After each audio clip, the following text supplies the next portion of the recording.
तो चलिए आइए हम जानते हैं कि आज मनीषा के रेप केस के बारे में की पूरी जानकारी क्या है। आइए, बहुत दुख के साथ आपको ये बताना पड़ रहा है। आइए शुरू करते हैं। तो मनीषा नाम की एक 18 वर्ष की एक लड़की थी जिसने अपना करियर को टीचिंग लाइन में अपनाने की सोची हुई थी और उसने अपना साइड बाय साइड बीएससी करने की भी सोची हुई थी और उसी बीएससी के एडमिशन के लिए वो कॉलेज में जा रही थी और वो कॉलेज उसी स्कूल के पास था जिस स्कूल की वो टीचर थी, वो प्ले स्कूल की टीचर थी। तो उस स्कूल में एडमिशन कराने जा रही थी और अचानक उसका फोन आता है कि मैं लेट हो जाऊंगी और नहीं आ पाऊंगी। उसके बाद शाम हो गई। शाम के बाद कुछ समय जब बीता तो उसके माताजी का फोन आता है कि इसके पिताजी के पास कि अभी तक मनीषा घर नहीं आई है। पिताजी को घबराहट होती है और वो वापस उसी टाइम बस पकड़कर घर आ जाते हैं क्योंकि वो भी प्राइवेट नौकरी करते हैं। जब वो घर आते हैं तो मनीषा का कॉल ट्राई किया जाता है बीच में, तो एक दो बार ऑन होता है, फिर बाद में ऑफ हो जाता है। तो दोनों बहुत परेशान होते हैं और 112 पे कॉल करते हैं। तो पुलिस आती है, जायजा लेती है, उसके बाद वो चली जाती है, कुछ होता नहीं है।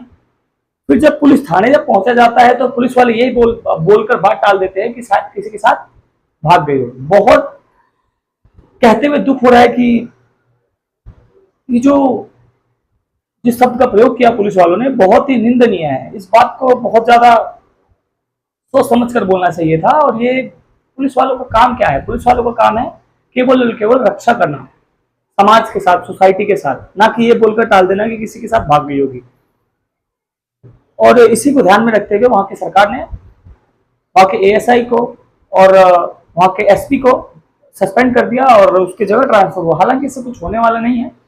परिवार ने 100 को अपनाने से मना कर दिया है क्योंकि उनका कहना है कि जब तक आरोपी पकड़ा नहीं जाता तब तक कुछ होगा नहीं। और बात ऐसी है, बाद में पता चला कि पुलिस वालों को पता चला कि किसी खेत में लाश पड़ी है तो किसी गांव वालों ने इन्फॉर्म किया तो पुलिस गई। पुलिस को पता चला कि ये मनीषा के 100 से मिलता जुलता है क्योंकि मनीषा का जैसा हुलिया बताया गया था उसी हुलिये से मैच होता है। तो जब देखा गया, परिवार वालों ने 100 को पहचाना और फाइनली पता चल गया कि मनीषा मिली है, लाश उसकी गर्दन कटा हुआ है और इस लाश के साथ बहुत ज्यादा गलत हुआ है, रेप किया गया है और उसका मेन पार्ट बाहर निकाल दिया गया है और शकल पे जो है वो तेजाब छिड़क दिया गया है और अभी तक आरोपी का पता नहीं है।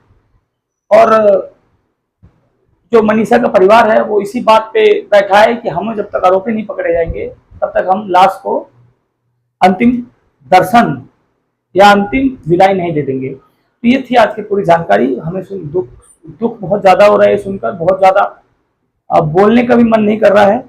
13 अगस्त की घटना है, 13 अगस्त को लाश मिला और 11 अगस्त की घटना है। आरोपी अभी तक पाए नहीं गए हैं। आई होप जल्दी हमें समझ जाना चाहिए, हमारे समाज को समझ जाना चाहिए कि हम अपने सिस्टम के प्रति और ज्यादा कैसे टाइट हो जिससे कि सिस्टम हमें लेकर और ज्यादा एक्शन में आए। और हम हमेशा ढीला पड़ जाते हैं सिस्टम को लेकर, हम सिस्टम को भी बदलने नहीं चाहते।